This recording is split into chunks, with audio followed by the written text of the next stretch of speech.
Hello friends, Singh GS academy and NCERT solution में आप सभी का स्वागत है और मैं अंकित सिंह आपका स्वागत करता हूं अपने यूट्यूब चैनल पे। दोस्तों, आज हम लोग जो टॉपिक शुरू करने वाले हैं उसका नाम है फिजिकल फीचर ऑफ इंडिया। इस चैप्टर के अंतर्गत हम अपने देश में पाए जाने वाली भू आकृतियों, लैंडफॉर्म्स इत्यादि की जानकारी लेने वाले हैं, जो कि हमारे देश में कैसे कैसे क्षेत्र पाए जाते हैं, इनके बारे में हम गहनता से देखेंगे और सारे एक एक टॉपिक को क्लियर करते हुए चलेंगे। दोस्तों, हम जब भी किसी एग्जाम में बैठते हैं, एग्जाम देने जाते हैं, तो उसमें अगर जीएस पोर्शन से सवाल पूछे गए हों तो उसमें जरूर पर्वत, पहाड़, नदियां, झरने इत्यादि से, जो हमारे तटीय मैदान है उनसे सवाल आ जाएंगे, हमारे डेल्टाई क्षेत्र से सवाल आ जाएंगे। ऐसे अक्सर सवाल हमको देखने को मिलते हैं और हम उनकी इंपॉर्टेंस को समझते भी हैं कि कितना जरूरी है। ये हर तरह की परीक्षाओं में, चाहे बोर्ड्स के एग्जाम हो, चाहे यूपी ट्रिपल एससी के एग्जाम हो, यूपीपीएससी के एग्जाम हो या खुद यूपीएससी के एग्जाम हो, हर जगह ज्योग्राफी के पोर्शन से भारत के लैंडफॉर्म्स, वर्ल्ड लेवल के लैंडफॉर्म्स के बारे में सवाल पूछे जाते हैं कि भारत के पठारी क्षेत्र के बारे में कुछ जवाब दीजिए, भारत के प्लेन्स कैसे हैं, भारत के जो पहाड़ हैं, हिमालयी क्षेत्र हैं उनके बारे में बताइए, भारत के तटीय मैदान कैसे हैं, उनसे जुड़े हुए सवाल तो अक्सर ये पूछे जाते रहे। बेहद इंपॉर्टेंट टॉपिक है। तो आज हम लोग शुरू करते हैं अपने इस टॉपिक को। चलिए बात करते हैं। तो दोस्तों, भारत के अगर हम फिजिकल फीचर की बात करें तो भारत में अगर हम देखने की कोशिश करें तो हर तरह की चीजें हमें मिल जाएंगी। एक ही देश में हमें पहाड़ भी मिल जाते हैं, हमें कहीं पठार भी मिले हैं, हमें रेगिस्तान का भी पता है हमारे देश में है, हमारे देश में तट के मैदान भी है, लंबा कोस्टल इलाका है, हमारा तटीय मैदान है जो तीन ओर से समुद्र से घिरा है। तो मतलब हर तरह की जो लैंड फॉर्म्स हैं वो हमारे देश में देखने को मिल जाती है। यूं ही हम इसे महान नहीं करते, सारी चीजें ऊपर वाले ने भर भर के दी हैं। सारी चीजें यहाँ पे आपको एक ही देश में देखने को मिल जाएंगी। हजार भाषाएं, तमाम तरह की चीजें, हर तरह की जनजातियां, हर धर्मों के लोग, सब कुछ इसी देश में आपको मिल जाता है। तो खैर, ये तो सामाजिक बातें हैं। हमें बात करनी है अपने इन्वायरमेंट के बारे में या फिर अपने भौतिक चीजों के बारे में, ज्योग्राफिकल चीजों के बारे में। तो हम बात करते हैं भारत के भौतिक स्वरूपों के बारे में। तो दोस्तों, भारत के भौतिक स्वरूपों को कुछ निम्नलिखित भागों में बांट दिया गया है। अगर मैप में, अगर इंडियन मैप के हिसाब से ऊपर से चलें तो भारत में जो ज्योग्राफिक बंटवारे किए गए हैं, भारत के भौतिक प्रदेशों के जो बंटवारे किए गए हैं, उनमें सबसे प्रमुख होता है हमारा हिमालय का क्षेत्र, जो कि ऊपर ही हमें मिल जाता है मैप में, हिमालय के क्षेत्र। उसके बाद हमारे उत्तरी भारत के मैदान, नॉर्दर्न प्लेन, उत्तर में जो हमारे मैदान है, जो प्लेन इलाका है जहाँ पे हम रहते हैं, जहाँ पे हमारी खेती होती है, इंटेंसिव खेती जहाँ पे की जाती है। फिर हमें अपने राजस्थान का हमें मरुस्थल मिल जाता है। उसके बाद हमें पठारी हिस्सा देखने को मिलता है, दक्कन का पठार, मालवा का पठार, छोटा नागपुर का पठार। साथ ही साथ हमें कोस्टल प्लेन उसके बाद देखने को मिलते हैं, तट के मैदान। और फिर अंत में बारी आती है हमारे आइलैंड्स की। तो ये इतनी सारी चीजें हैं जिसका अध्ययन हम लोग करते हैं फिजिकल फीचर के अंतर्गत। तो इसमें सबसे पहला जो मैंने बताया उसका नाम है हिमालयी क्षेत्र। तो हिमालय को पढ़ने से पहले हम कुछ बेसिक बातों को जान लेंगे। अब आपके दिमाग में एक बात आ रही होगी कि जब भारत के बारे में बताना है तो इस लड़के ने पीछे वर्ल्ड मैप क्यों बना रखा है, ये किस लेवल का पागलपन है। तो दोस्तों, एक पागलपन नहीं, इसमें कुछ बेसिक सी बातें मुझे बतानी है, इसलिए मैंने इसे ड्रॉ किया हुआ है। तो आइए हम लोग अपने पहले प्रमुख टॉपिक, जो कि हमारा हिमालय है, पहला जो हमारा मुख्य फिजिकल फीचर है, मैंने आपको बताया कि प्रमुख फिजिकल फीचर क्या है। हिमालय है, उत्तर भारत के मैदान है, पठारी क्षेत्र है, रेगिस्तान है, फिर हमारे तट के मैदान है और अंत में हमारे द्वीप हैं। तो एक एक करके हम सबको देखेंगे लाइन से, सारी बातों को क्लियर करते हुए, तब हम अपने इस चैप्टर को खत्म करेंगे, क्लोज करेंगे। तो सबसे पहली चीज हम देख लेते हैं भारत के हिमालयी क्षेत्र के बारे में। तो हमारा पहला टॉपिक है हिमालय।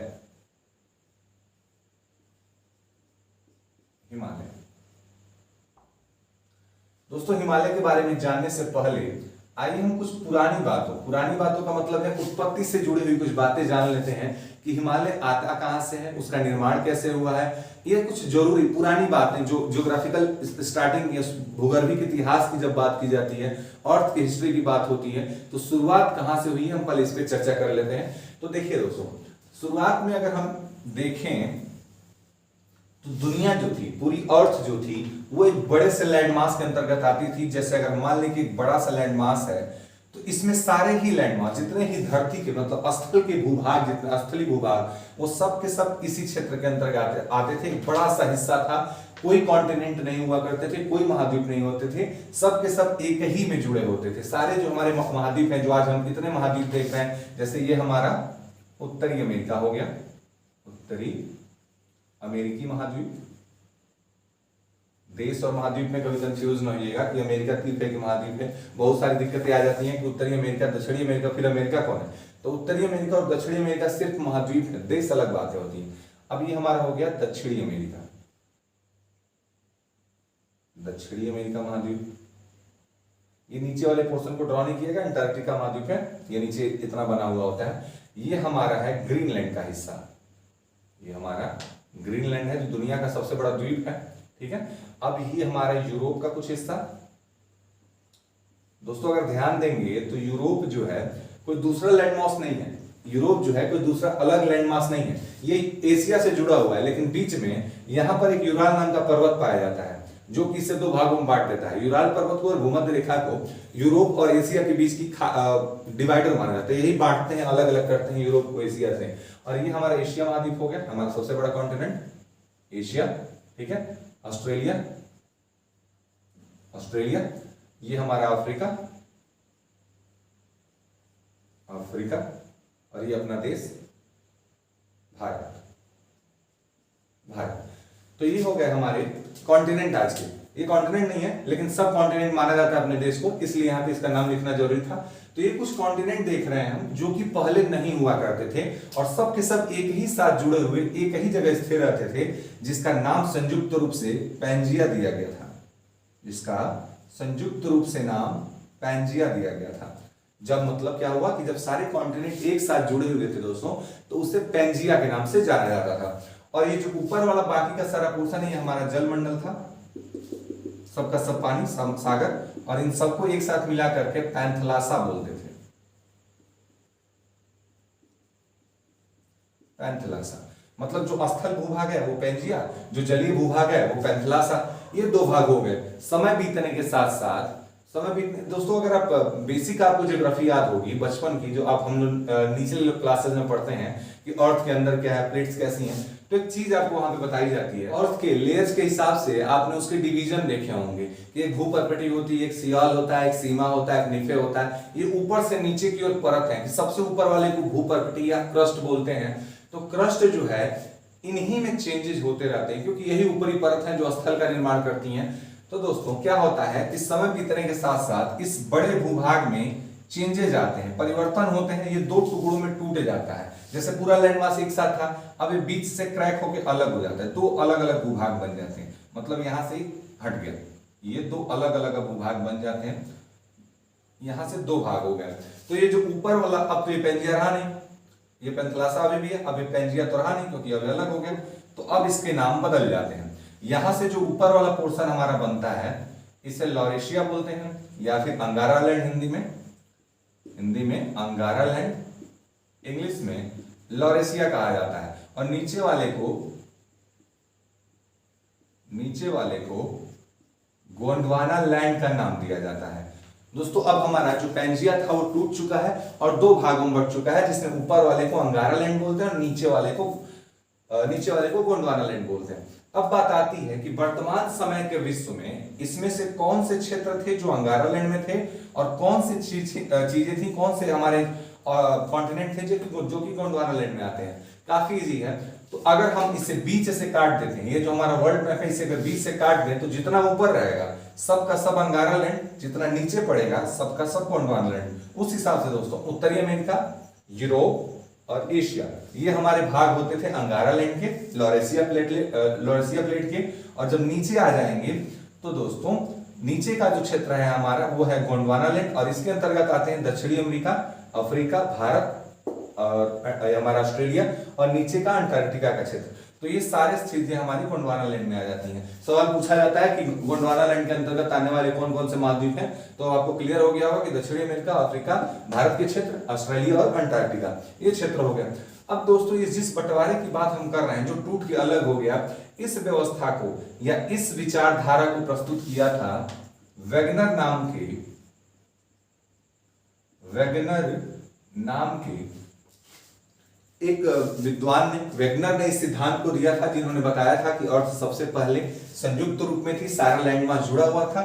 इसे पैंथलासा बोलते थे, इसे पैंजिया बोलते थे, बाद में टूट गया, अंगारा लैंड गोंडवाना लैंड बना। अंगारा लैंड में उत्तरी अमेरिका, यूरोप और एशिया आए और हमारे गोंडवाना लैंड में दक्षिणी अमेरिका, अफ्रीका, भारत, ऑस्ट्रेलिया और नीचे के अंटार्कटिका वाले क्षेत्र है। तो यह विचार वेगनर का दिया हुआ है, जिसे वेगनर की महाद्वीपीय विस्थापन की थ्योरी कहा जाता है। ये ग्रेजुएशन की चीजें हैं, काफी डीप में पढ़ाई जाती हैं, हम उसे समझने की कोशिश करते हैं। वेगनर ने इसे बताया है जिसमें ये कहा गया कि महाद्वीपीय विस्थापन, कि कैसे कैसे करके महाद्वीप सारे एक से अलग होते चले गए और इसके बाद कैसे कैसे अन्य फॉर्म्स का निर्माण होता है, इसकी बात की जाएगी। तो ये था हमारा वेगनर का सिद्धांत जिसमें उन्होंने बताया कि कैसे ये चीजें टूट के अलग होती हैं। ठीक है, हालांकि ये जलवायु विज्ञानी थे, जलवायु पे काम करने वाले विद्वान थे, ये जलवायु पे काम कर रहे थे, लेकिन उन्होंने महाद्वीपीय विस्थापन की थ्योरी दी। भूगोल शास्त्री नहीं थे, ना ही भूगोल में कोई, इनका जो मुख्य विषय था जलवायु से रिलेटेड था, और उन्होंने भूगोल का इतना बड़ा थ्योरी दिया जिसे आज तक हम लोग पढ़ते हैं। ये उन्हीं की देन है जिनका नाम है वेगनर। दोस्तों अब हम आते हैं अपने टॉपिक पे। अंगारालैंड हो गया, गोंडवानालैंड, ये सारी चीजें हमारी बंटवारे की थी। अब इसके बाद क्या होता है, दो पार्ट में तो टूट गया, अब इसके बाद क्या होता है, इसके बाद क्या होता है, अब नीचे वाले हिस्से में फिर से टूट फूट होती है।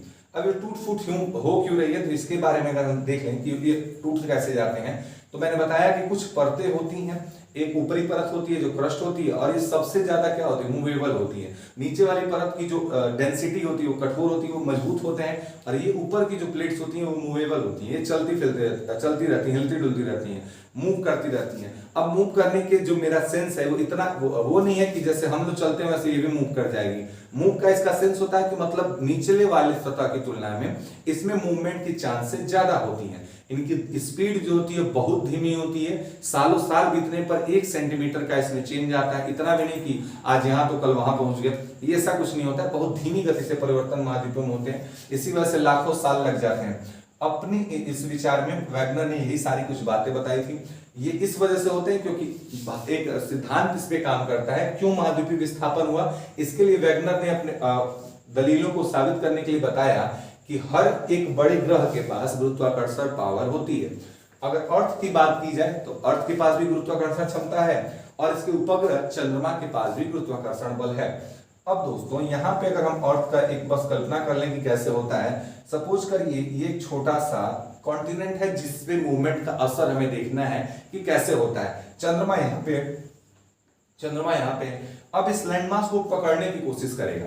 अब इस लैंडमास को अपने ग्रेविटेशन फोर्स की वजह से उस पर बल लगाएगा। चंद्रमा की गुरुत्वाकर्षण शक्तियों को ज्वारीय बल के नाम से भी जाना जाता है, और इसी की वजह से धरती पे जो समुद्र है उसमें बड़ी बड़ी ज्वार भाटा आते रहते हैं, इतना आप जानते हैं। अब क्या होता है, इसके जो बल की वजह से ये जो हमारे लैंडमास है वो उसके कंट्रोल में रहते हैं, थोड़ा सा रोकने की कोशिश करता है, लेकिन हमारी अर्थ की घुमाव होती है, हमारी अर्थ भी अपने एक निश्चित दिशा से घूमती रहती है, जिसकी दिशा वेस्ट टू ईस्ट होती है, पश्चिम दिशा से पूरब की ओर धरती घूमती है, क्लॉकवाइज घड़ी की सुइयों की दिशा के हिसाब से पश्चिम से पूरब की ओर घूमती है। तो इसकी गति इधर है, लेकिन ये महाद्वीप यहाँ स्थिर है। अब ये चंद्रमा क्या करेगा, उसे रोकने की कोशिश करेगा, लेकिन अर्थ के घूमने की वजह से थोड़ा सा मोमेंटम मिलने की वजह से ये थोड़ा सा इधर सरकना चाहेगा, लेकिन चंद्रमा की वजह से क्या होगा, चंद्रमा उसे रोकने की कोशिश कर रहा है। तो इसकी जो कुछ परतें होती हैं उसमें से ऊपर की जो परत होती है वो धीरे धीरे विस्थापित होने लगती है दूसरे दिशा में। इसको हम कैसे समझ सकते हैं, जैसे हम कार में बैठे हैं, अचानक से जब कार चल पड़ती है तो हम पीछे की ओर हो जाते हैं, फर्स्ट लॉ ऑफ न्यूटन, फिर इसके हिसाब से। लेकिन इसके लिए एक और रीजन है कि कार की बढ़ने की दिशा के अनुरूप हम अपने शरीर में उतनी वेग नहीं रखे थे, हमारा शरीर अस्थायित्व में था। सेम कहानी यहीं पे है, ये वाला हिस्सा अस्थायी हो चुका है, जड़त्व विराम की अवस्था में, क्योंकि इस पे बल लगा रहा है चंद्रमा के द्वारा। ये लैंडमास स्थिर करने, इस लैंडमास को, इस भूमि के टुकड़े को स्थिर करने की कोशिश कर रहा है, जबकि अर्थ की रोटेशन की वजह से इधर जा रहा है।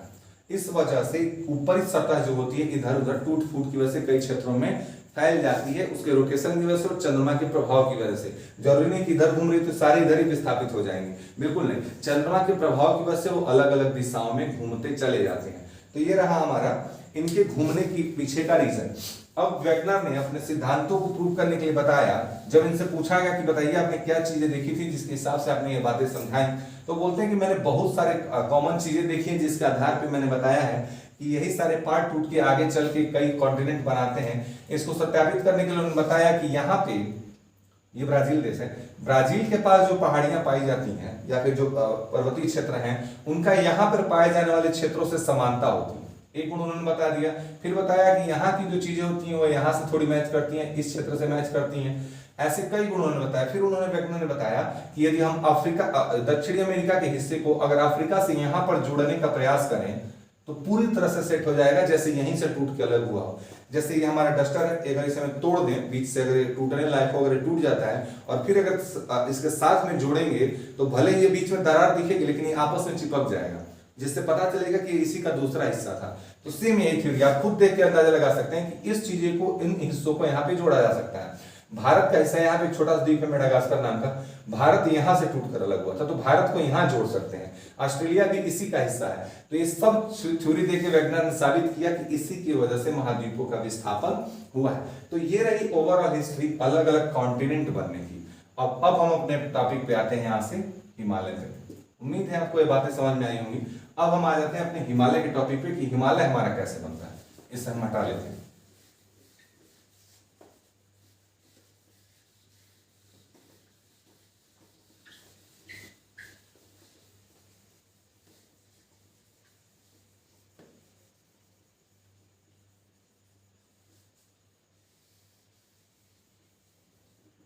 दोस्तों हिमालय कैसे बनता है इस टॉपिक में हम बात करते हैं। उससे पहले हम एक बार और उसी क्षेत्र में चलेंगे जहां से हमने अभी शुरू किया था, उसी बातों को फिर से दोहराएंगे कि जब यहाँ दो प्लेट्स में अलग अलगाव हो गया था, मतलब नीचे वाला पोर्शन हमारा क्या बन गया था, गोंडवाना लैंड, ये गोंडवाना लैंड, और ऊपर वाले को हमने नाम दिया था अंगारा लैंड या लॉरेशिया का, अंगारा लैंड यानी लॉरेशिया। ठीक है।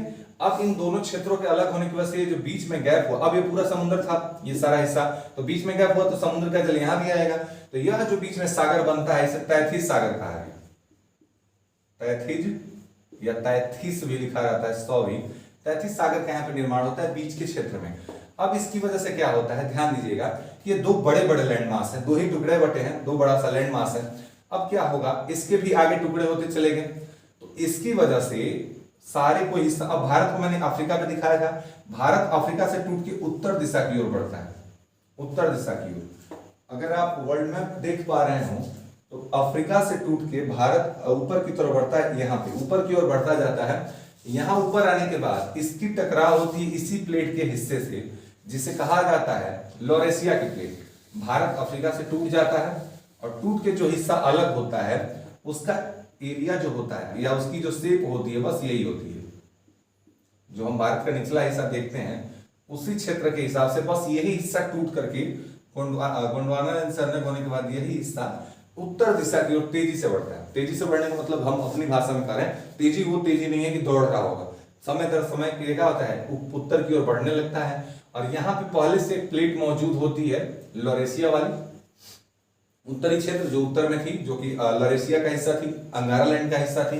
अब ये बड़ा भूभाग है, ये भी बड़ा भूभाग है। इन दोनों के क्षेत्रों में नदियां बहती होंगी और ये नदी कहीं भी रहेगी, उसका ढलान ज्यादातर समुद्रों की ओर होता है, उस बह के अल्टीमेटली समुद्र में मिल जाती है। तो ये नदियां भी समुद्र की ओर आती थी, ये नदियां भी समुद्र की ओर आती थी। बीच में नदियों का गुण होता है अपर्दन का, काटने का। वो मिट्टी काटती हैं, छोटे मोटे कंकड़ पत्थर तोड़ के बहा के लाती हैं और सब ला करके ये मलबा बीच में ही जमा करती थी। दोनों ओर से आने वाली नदियों ने मलबा जमा करना यहाँ पर शुरू कर दिया। धीरे धीरे मलबा जमा होता गया, ये प्लेट आगे जा रही है, ये प्लेट इधर आ रही है, दोनों प्लेट बढ़ते चले गए, बीच का गैप कम होता चला गया। और जब मलबा भरता गया, अगर यहाँ पे अलग से छोटा सा हम एक कॉलम बना लें, यहाँ मलबा भरता गया तो नीचे की तली क्या होती गई, और धंसती चली गई। मलबा भरता गया, तली धंसती चली गई, नदियां ऊपर और भरती चली गई। तो जब ऐसी सिचुएशन होती है कि परत दर परत कोई चीज बिछाई जाने लगे तो इस दबाव की वजह से नीचे रूपांतरित चट्टानें विकसित होती हैं। एक लेयर के ऊपर दूसरी चीजें आ जाएंगी, बढ़ते बढ़ते क्या होता है, रूपांतरित चट्टानों का विकास हो जाता है। यहाँ पे नीचे रूपांतरित चट्टानें बनने लगती हैं, ऊपर जल रहता है, नीचे चट्टानों में परिवर्तित हो जाती हैं, क्योंकि अब वो जल के संपर्क में नहीं है, वो सब दबाव झेल रही हैं, प्लेट के बीच का दबाव। आप देख रहे हैं कि दोनों प्लेट आगे बढ़ेगी तो दोनों के बीच में दबाव पड़ेगा, जिसकी वजह से ये दबाव की वजह से और ऊपर से पड़ने वाले जल के प्रेशर की वजह से ये नीचे रूपांतरित चट्टानें विकसित होनी शुरू हो जाती हैं। ऊपर से दबाव बनता रहता है, तली और धंसती जाती है, चट्टानें बनती जाती हैं और अल्टीमेटली जब ये दोनों करीब आ जाते हैं तो मार्जिन, बीच का गैप बहुत कम हो जाता है और यह जो प्लेट इन गोंडवाना लैंड की परत आई है, यह वजन में भारी होती है और ये अल्टीमेटली आके धंस जाती है इसके नीचे। जो उत्तरी प्लेट है, मतलब लॉरेशिया की प्लेट है, इसके नीचे जब धंसती है तो वो क्षेत्र इसके अंदर प्रवेश कर जाता है, नीचे इससे अंदर वजन में धंस जाता है। क्योंकि ये प्लेट्स हैं और ये बीच का गड्ढा है, तो ये कभी भी इसकी गहराई इससे ऊपर ही होगी और ये जो प्लेट्स है वो नीचे तक होंगी, तो ये पूरी की पूरी प्लेट क्या हो जाती है, उसके नीचे समा जाती है, उत्तरी मतलब लॉरेशिया वाली प्लेट के नीचे। और धीरे से जब ये धंसती है तो इसके ऊपर वाली जो लॉरेशिया की प्लेट थी वो ऊपर उठ जाती है। इंडियन प्लेट के नीचे धंसने और लॉरेशिया के ऊपर उठने की वजह से ये जो बीच में मलबा जो था, जो कि चट्टान बन चुका था, अब धीरे से ऊपर उठना शुरू करता है और इसी क्षेत्र में हिमालय का निर्माण होता है, जो कि एक वलित पर्वत के रूप में विकसित होता है। क्या एक बार मैंने बताया, यह प्लेट ऊपर बढ़ती है और अल्टीमेटली जाके लॉरेशिया की प्लेट से कोलैप्स करती है और धंस जाती है। वजन ज्यादा होने की वजह से भारी प्लेट होती है, धंस जाती है और धंसने की बाद से जो उसके अंदर जाने के बाद इसके वजन से जो ऊपर की प्लेट होती है वो ऊपर उठती है और बीच में पड़ जाता है ये चट्टानी हिस्सा, जो कि अवसाद की वजह से बना था, अवसादी चट्टान थी, ये ऊपर उठता चला जाता है और हिमालय का निर्माण होता है। यह हिस्सा आज भी उत्तर की ओर अग्रसर है। इसकी वजह से हिमालयी चट्टानों में मोड़ अभी भी ज्यादा पड़ते हैं और ये हिस्से और उठते चले जाते हैं। हिमालय के जो पहाड़ हैं उनका जो ऊंचाई है अभी भी लगातार बढ़ता रहता है, इसी की वजह से कि ये प्लेट अभी भी क्या है, उत्तर की ओर अग्रसर है, धंसती जाती है और ये हमारा पहाड़ और ऊपर उठते जाते हैं दबाव की वजह से, वलन की वजह से, जिसे वलित पर्वत कहा जाता है। भारत में भूकंप आने के क्षेत्र सर्वाधिक यही है, क्योंकि इन्हीं हलचलों की वजह से भूकंप आते थे। नेपाल का भूकंप इन्हीं सब की देन, इसकी वजह से यहाँ पे वलित पर्वत बने। और यह जो थ्योरी दी गई है, एक जर्मन भूगर्भ शास्त्री कोबर के द्वारा दी गई है। यह जो सिद्धांत मैंने आपको बताया अवतलन का, कि तली अवतलित होती गई, मलबा बढ़ता चला गया, यह प्लेट इधर से आई, इनके बीच दबाव हुआ और वलन की वजह से ये पूरा का पूरा पोर्शन ऊपर उठ गया। दोनों के बीच में आपस में आने की वजह से जब दबाव पड़ा तो मलबा इसका ऊपर उठ गया। ये कोबर का सिद्धांत है, जो कि जर्मनी के थे, जर्मनी के एक भूगर्भ शास्त्री थे, इन्होंने इस बात को बताया था। ये कोबर की थ्योरी है। इन्होंने सागर शब्द का प्रयोग नहीं किया, इन्होंने कहा कि दो प्लेटों के बीच में तेथिस नाम का भूसन्नति, सागर को उन्होंने भूसन्नति कहा कि तैथिस के दो प्लेट्स के, दो क्षेत्रों के बीच में, दो बड़े लैंडमास के बीच में तैथिस नाम की भूसन्नति थी। दोनों के बीच में मलबा बढ़ता चला गया और दबाव की वजह से तली धंसती चली गई और एक बार दोनों के बीच में जब नजदीकियां बढ़ी, दोनों काफी करीब आ गए, तो उनके दबाव की वजह से वलन हुआ और वहां पे पर्वतों का निर्माण होता है। ये रही हमारी पहली थ्योरी, जो इस बात को निर्धारित करती है कि हिमालय वलित पर्वत के रूप में कैसे उत्पन्न होता है, कोबर का सिद्धांत। इसी सिद्धांत के बाद एक और वैज्ञानिक नहीं, एक और भूगर्भ शास्त्री इस पे अपना विचार रखते हैं। उनका क्या कहना है देख लीजिए। दूसरे जो महान विद्वान हुए इस विषय में, जिन्होंने बताया कि कैसे इन क्षेत्रों का निर्माण हुआ है, उनका नाम था हैरी हैस महोदय, हैरी हैस। उन्होंने बताया कि यह जो क्षेत्र हैं ये निम्नलिखित कारणों से बने हैं, जो मैं आपको बताने जा रहा हूं। इनके विचार क्या थे कि जो अर्थ है, अर्थ की जो प्लेट है, ये 6 प्रमुख प्लेट से मिलकर बनी है। पहली है प्रशांत महासागर की प्लेट, प्रशांत महासागर की प्लेट। दूसरी है भारतीय प्लेट। तीसरी उत्तरी अमेरिकी प्लेट। तीसरी है हमारी अमेरिकी प्लेट। उसके बाद हमारी चौथी है अंटार्कटिक प्लेट, अंटार्कटिक प्लेट। उसके बाद पांचवी है अफ्रीकन प्लेट, अफ्रीकन प्लेट। और लास्ट वाली हमारी प्लेट है यूरेशियन प्लेट। इन्होंने यह माना कि जो अर्थ पे लैंड है, मतलब इतनी प्रमुख प्लेट्स से मिलकर बना है, यही प्लेट्स हैं जिसकी मूवमेंट की वजह से महाद्वीपों में विस्थापन होते हैं, अलग अलग होते हैं। ये 6 प्लेट्स का उन्होंने नाम गिनाया कि यही प्लेट्स हैं जो अलग अलग हुई तो महाद्वीपों का निर्माण हुआ। इनके ये विचार थे। उसके बाद इन्होंने बताया कि यह जो प्लेट्स होती हैं समतल, मतलब प्लेन से लेकर 200 किलोमीटर की गहराई तक होती हैं और इन्हीं के बीच में विस्थापन होने की वजह से अलग अलग महाद्वीप या अलग अलग भू आकृतियों का निर्माण होता है। ये हैरी हैस का सिद्धांत था। इन्होंने भी माना कि दो प्लेट्स के बीच में, किन दो प्लेट्स के बीच में, किन दो प्लेट्स के बीच में, तो भारतीय प्लेट कहा गई, भारतीय प्लेट और यूरेशियन प्लेट। हिमालय के लिए ये दो प्लेट जिम्मेदार है, भारतीय प्लेट और यूरेशियन प्लेट। सपोज करते हैं भारतीय प्लेट, यूरेशियन प्लेट, नहीं सॉरी, यूरेशियन प्लेट और भारतीय प्लेट, क्योंकि यूरेशिया आपका उत्तर वाले का हिस्सा है जो मैंने अभी बताया, लॉरेशिया अर्थात अंगारा लैंड का हिस्सा है, तो इसको ऊपर रख लेते हैं। अब इन्होंने बताया कि ये प्लेट्स होती हैं। कोबर ने प्लेट्स नहीं माना था, उन्होंने बताया कि बस बीच में अवसाद भरते चले गए, तली धंसती चलेगी और दोनों के बीच वलन की वजह से पहाड़ बने। लेकिन इन्होंने क्या कहा कि दोनों के बीच में 33 सागर था, ये भी मानते हैं, कोबर की भांति ये भी मानते हैं कि बीच में 33 सागर था। अब इन दोनों क्षेत्रों से नदियां बहती थी, लेकिन ये प्लेट आगे बढ़ना शुरू हुई इनके टकराने की वजह से। फिर उन्होंने बताया कि इनके टकराने की वजह से जो प्लेन थी वो धंस जाती है और ऊपर उठ जाती है, जबकि कोबर ने सिर्फ कहा कि वलन पड़ा था। ये जो धंसने वाली सिद्धांत है वो हमारी है हैरी हेस वाली। कोबर ने बताया कि ये दोनों आपस में बस वलन की वजह से बीच में ऊपर उठ जाती हैं, दोनों का दबाव पड़ता है। लेकिन जो प्लेट धंसने की बात मैंने अभी बताई थी वो हैरी हेस के सिद्धांत की है, और उन्होंने ये निम्नलिखित प्लेट्स का जिक्र किया था, यही वो प्लेट्स हैं जिनकी वजह से मूवमेंट होते हैं। अब इन्होंने भी सेम बात बताई कि इधर से नदियां जाती होंगी, अवसाद जमा होते होंगे, और इसके बाद इनके वलन से हमारे बीच में पर्वतों का निर्माण, हिमालयी क्षेत्र में पहाड़ों का निर्माण हो गया। तो ये थे दो कुछ प्रमुख सिद्धांत जिसकी बात है हैरी हेस की और हमारे कोबर साहब की। अब आइए हम देखते हैं कि हिमालय है कैसा, क्या चीजें हैं हिमालय से जुड़ी हुई, कैसे कैसे विस्तार है। अब हम अपने मेन टॉपिक पे आ गए, हिमालय। दोस्तों हिमालय के लिए सबसे पहले हम इंडियन मैप ड्रा कर लेते हैं।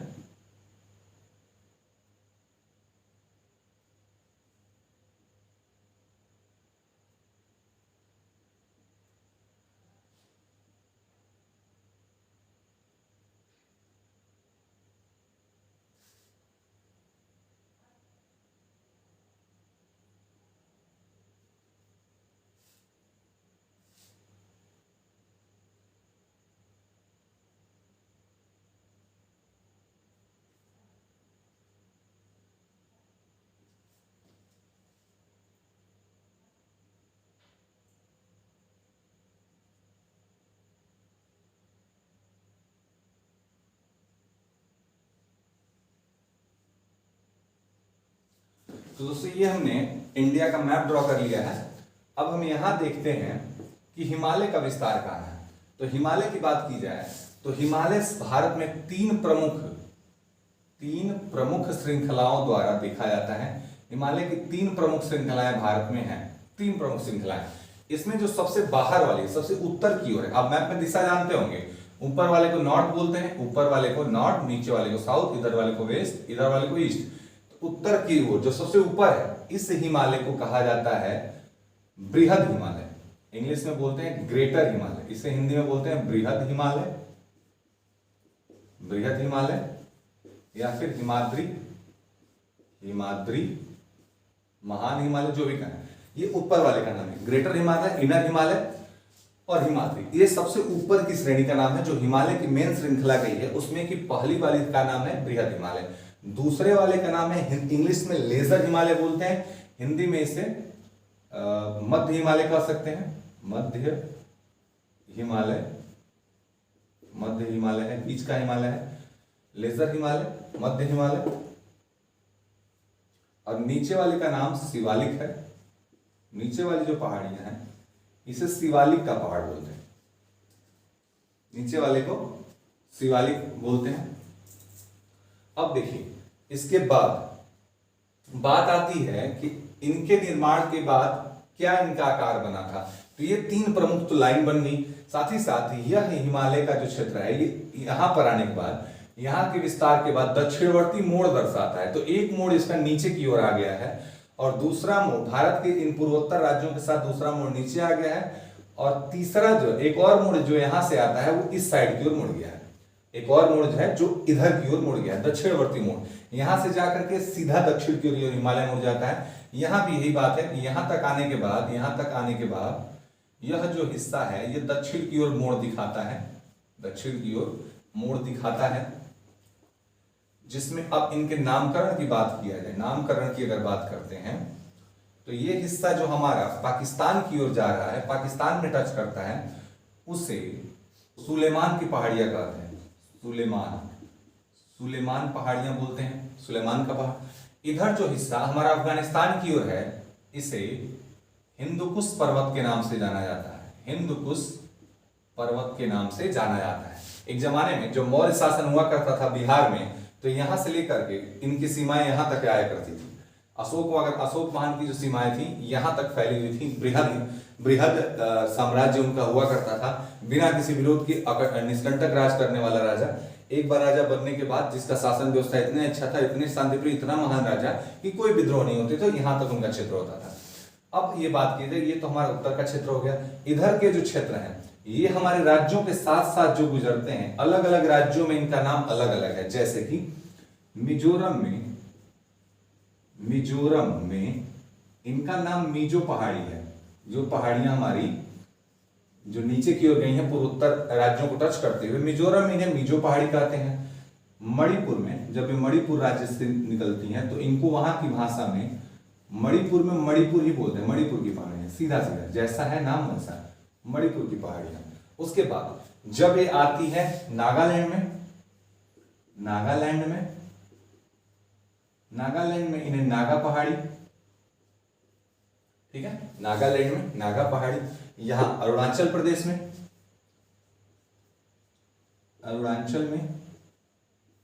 इन्हें पटकई बूम के नाम से जानते हैं। क्या बोलते हैं? अरुणाचल में इन्हें पटकई बूम की पहाड़ियां कहते हैं। यहां पे है अरुणाचल प्रदेश, इन्हें पटकई बूम कहते हैं। साथ ही साथ यह जो शाखा हमारी म्यांमार की ओर जाती हुई दिख रही है, इसका नाम अराकान योमा पर्वत है। अराकान योमा पर्वत है। नाम याद रखिएगा दोस्तों, क्योंकि नाम ही पूछे जाते हैं। ये था हमारा हिंदुकुश पर्वत जो कि अफगानिस्तान की ओर है। ये है हमारा सुलेमान पर्वत जो कि हमारा पाकिस्तान में है। इसकी तीन प्रमुख बातें मैंने बताई थी कि ऊपर वाले को बृहद हिमालय, मध्य हिमालय, लघु हिमालय भी कह सकते हैं। लघु हिमालय, बृहद हिमालय, मध्य हिमालय, लघु हिमालय। नीचे वाले को हम शिवालिक बोलते हैं। ये हो गया। अब यहाँ पे जो हमारी पहाड़ी है अरुणाचल में इसे पटकई बूम कहते हैं, मिजोरम में जो उसे मिजो पहाड़ी कहते हैं, मणिपुर वाले को मणिपुर की पहाड़ी, नागालैंड वाले को नागा पहाड़ी कहते हैं। साथ ही साथ जो यहाँ पे हमारी म्यांमार की ओर जाती हुई दिख रही है उसे अराकान योमा कहते हैं। दोस्तों यहाँ पे तिब्बत है, हमारा अरुणाचल के ठीक ऊपर तिब्बत है।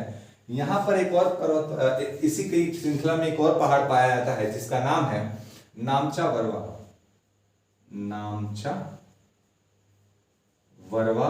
पर्वत।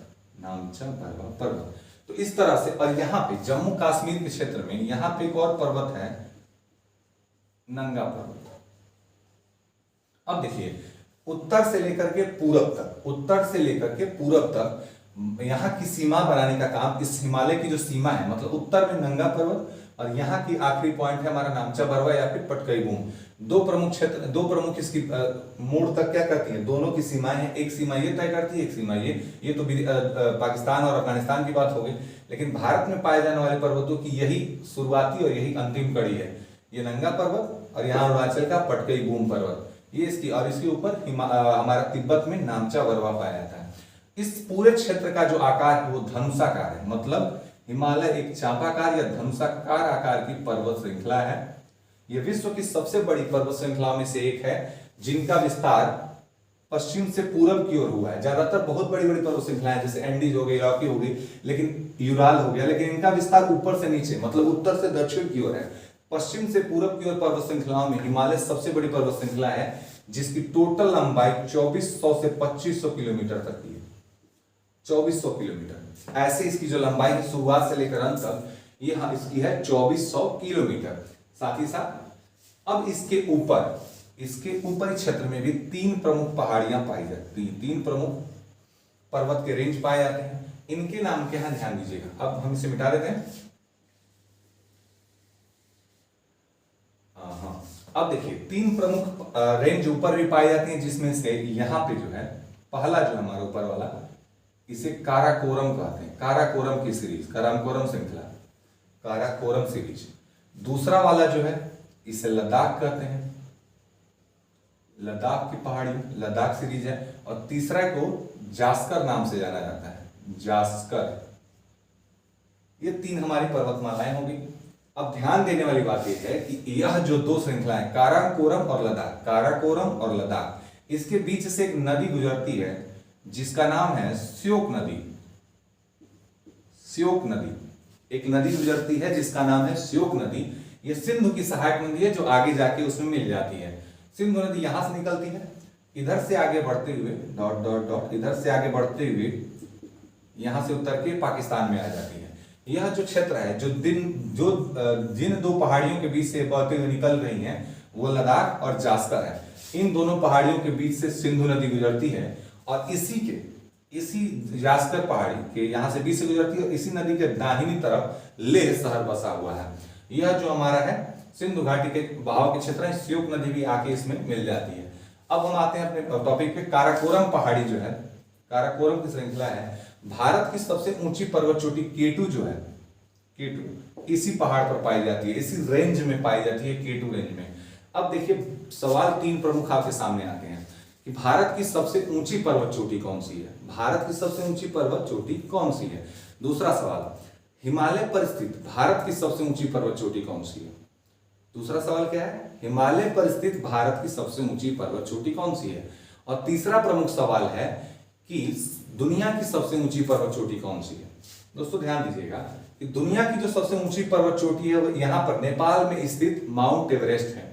भारत की सबसे ऊंची पर्वत चोटी कहा जाए तो वो केटू है जो कि काराकोरम रेंज पर यहाँ स्थित है। लेकिन अगर बात की जाए कि हिमालय पर स्थित सबसे ऊंची पर्वत चोटी कौन सी है तो कंचनजंगा जो कि सिक्किम में है, यहाँ पर है। ये अंतर स्पष्ट रखिएगा कि कहाँ का पर्वत पूछा है। भारत में अगर बस पूछे हिमालय का जिक्र न करे तो जवाब होगा काराकोरम पे। तो हम हिमालय का जिक्र क्यों नहीं मान रहे इसको, क्योंकि यह जो हिस्सा है काराकोरम, लद्दाख और जास्कर, ये हिमालय के अंतर्गत नहीं आते हैं, ये हिमालयी हिस्से नहीं है।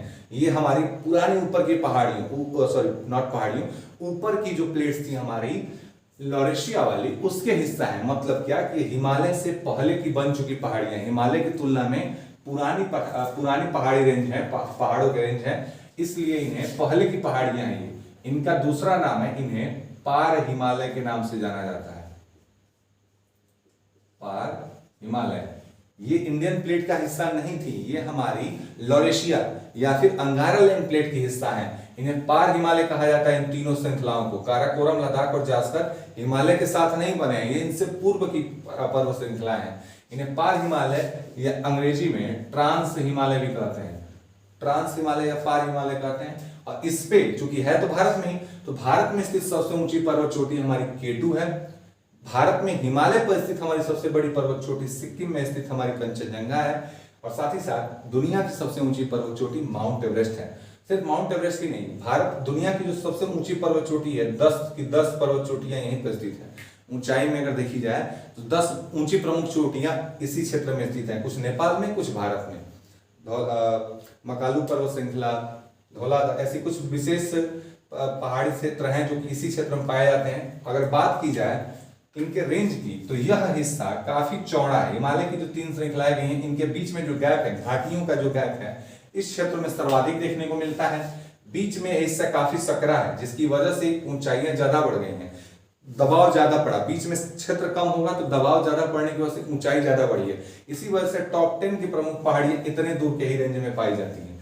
साथ ही साथ यह हिस्सा इधर जाते हुए और पतला होता चला गया है और इनकी सीरीज क्या हो गई, 9 के बराबर, आपस में तीनों सिमटती चली गई हैं। यहाँ पे इनकी घाटियों के बीच में प्रॉपर गैप होने की वजह से तीनों पहाड़ आराम से दिख जाते हैं। बृहद हिमालय, मध्य हिमालय और शिवालिक तीनों इजिली दिख जाते हैं। लेकिन इधर जैसे जैसे हम बढ़ते जाते हैं इनके बीच में निकटता बढ़ती जाती है और इन्हें पहचानना यहाँ तक आते आते मुश्किल हो जाता है, आपस में तीनों समाहित हो जाती है। ये थे दोस्तों हमारे हिमालय से जुड़ी कुछ महत्वपूर्ण बातें। उम्मीद है आपको वीडियो पसंद आई होगी। वीडियो अगर पसंद आई हो तो वीडियो को लाइक करें, चैनल को सब्सक्राइब करें। जल्द